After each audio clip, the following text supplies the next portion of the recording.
So we are live, Brokers Are Better with Pat McLoughlin. He is the CEO of Diggs. Why don't you give us a short intro to what Diggs is? I've also put the link to our Brokers Are Better partners in the bio of this video if anyone's interested in learning more. Yeah, so Diggs is a financial platform that helps people set and track savings goals and work towards buying a home. So we find a lot of mortgage lenders are working with people during the transaction, but not providing a lot of tools outside that transaction, especially for a first-time home buyer that doesn't know a lot about buying a home. So what we do is we provide a branded version of our product that helps their clients on that journey to becoming homeowners by letting them set and track savings goals, learn about the buying process, monitor their credit, all in a single app. Awesome. So you work with brokers to provide these tools to their clients. Correct. Gotcha.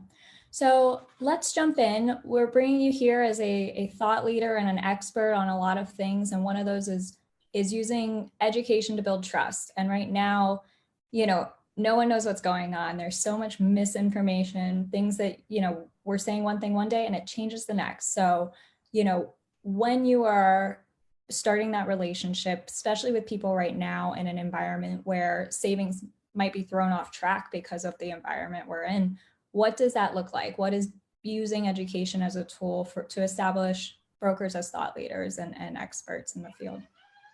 Yeah, I think a lot of brokers think about their value add during the transactional process. So being able to provide them all types of insight on loan products, on how to, be creative with their finances to get them into special loans. But they're not really thinking about years in advance that they can be building that relationship and kind of proving their knowledge about the housing industry maybe a year or two before that person's actually ready to buy.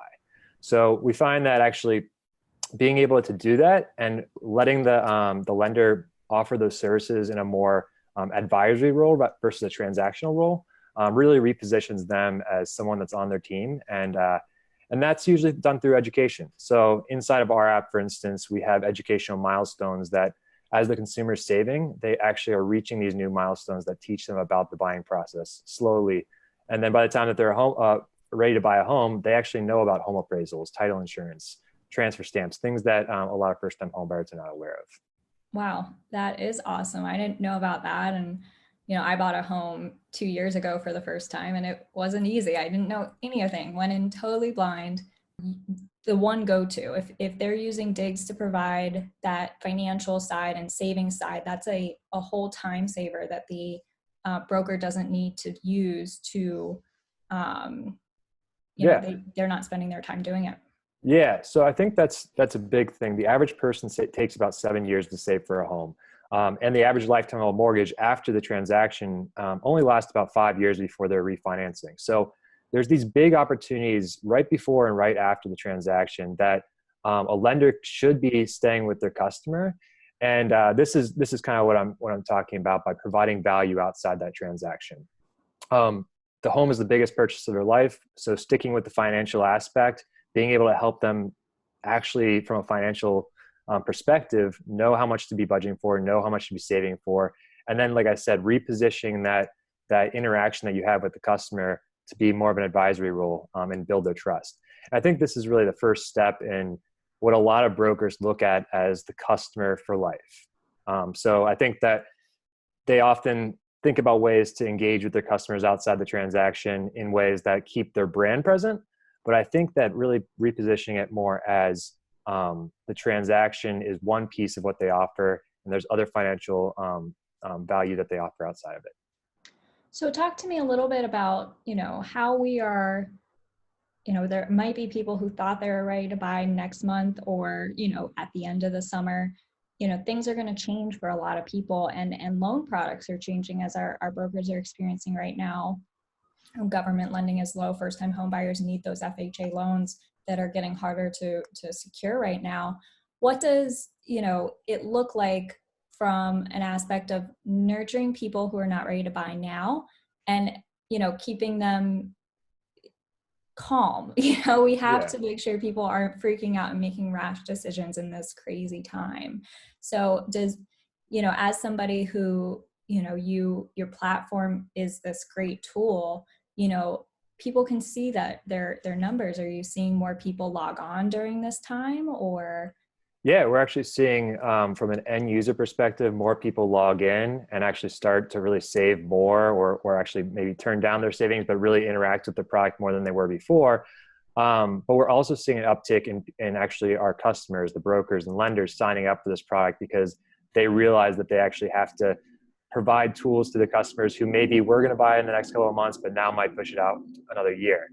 And I think you made a good point. Like it's something that they might be a little scared and not really comfortable with this whole process, or this whole changes that are going on. But even in a good market, the home is the biggest purchase of someone's life, and it's usually a scary thing for them. A first-time home buyer doesn't know some of the most basic things. They might think that they have to save a full 20%.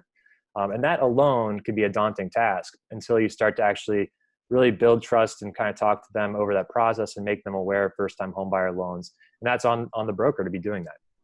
Absolutely. And I mean, a good relationship between a product like Digs, a broker who's educating, and a good realtor, which I know sometimes is separate from a broker, sometimes it's a combined, participation. But there's so many ways, like seller concessions to cover closing costs, and things that new buyers just are completely unaware of when it comes to getting them to the closing table faster without cash up front. So those are all tools that would be huge for, people, really the millennial buyers that are right now navigating this. They, you know, been living in their parents' houses for years and years. So, what your team obviously is working from home. We all are. Any advice, as we're coming out? Are you watching anything on Netflix that we need to catch up on, or professionally?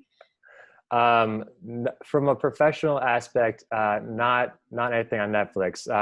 I've just been reading a lot of the news and just kind of paying attention to things. I think that it's very interesting. I guess just really how some of these the grants and the money and the loans that are being deployed, how they're going to play into the housing industry. Just because the last recession was caused by a lot of the mortgage-backed securities and all the things that were done there, and this has not been caused by the mortgage industry. However, I think the way that some of the money is being distributed could have some effects, drastic effects on this environment. But yeah, otherwise just kind of keeping doing what we're doing. And like I said, our product is perfect for outside the transaction. So we're actually seeing more people logging in and using it. So everything's kind of changing, but we're rolling with it. Awesome.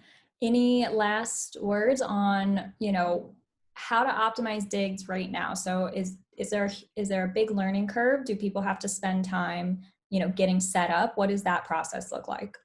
It's very easy to set up. So first of all, we're offering a discount for brokers on the Brokers Are Better in the Brokers Are Better network. All you got to do is go to digs.co/brokers are better, and we're offering a 50% discount. The product is very easy to use. Sign up. You can upload your funnel of prospects that are getting ready to buy, and then you can also just kind of increase it into your workflow. So start to refer people that are one of these people that maybe is a year or two away. And then we integrate with different CRMs. So all the data is being shared with your systems. We're not expecting you to really have a big learning curve with this one, and we want you to keep using your existing tools. It's just an extension of what you're already doing. Absolutely. So, we are absolutely excited about the partnership with Digs. As you said, AIME members really get 50% off of that. Is it, a subscription sign up for a year? What does that look like? Yeah, we're month-to-month subscription. With that, you can use all the features in our product. It's pretty simple. We don't do anything too crazy. We're not doing a lot of upselling. If there is a team, you can actually have sub-accounts. So you can actually have a whole team be on the product, and each person have their own branded version of the app. So that's Awesome. one thing that's really nice. If you have a group of brokers that are working together, you can have one parent account and a bunch of different LOs having their own account. Really cool. Well, Pat, I really appreciate your time, and we are going to get this posted on YouTube so you can share it with your team. And for everyone watching, thank you for joining us. And we'll be back with more, information from our vendors, and we're bringing in lenders to explain those big, crazy things that are happening that we don't necessarily see. We have some secondary market interviews coming up for Monday, so stay tuned. Pat, Great. thanks. Thank you very much. Bye.